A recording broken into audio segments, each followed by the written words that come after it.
Sebanyak 83.159 warga Sumatera Selatan segera menikmati program Kartu Prakerja.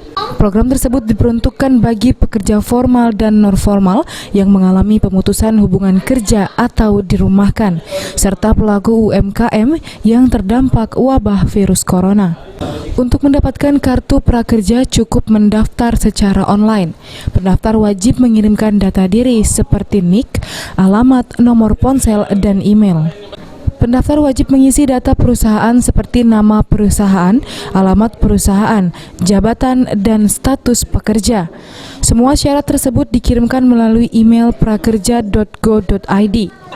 Data tersebut akan diverifikasi Kementerian Tenaga Kerja dan mereka yang lolos akan dihubungi melalui email.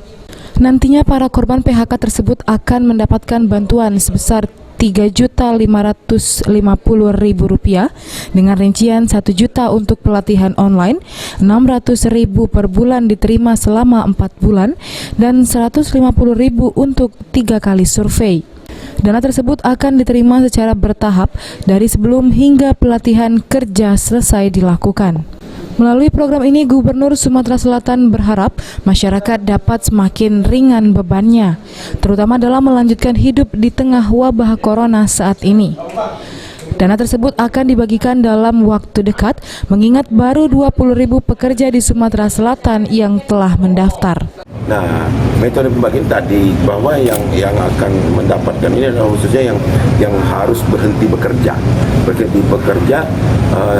pada saat ini yang sektor formal. Nah, kita juga sedang berupaya mencari simulasi agar yang sektor informal ini juga dengan mudah bisa mendapatkan ini. Sesegera mungkin, mudah-mudahan target 83.000 itu kalau segera tercapai, sesaat itu juga kita segera. Sekarang baru 20.000.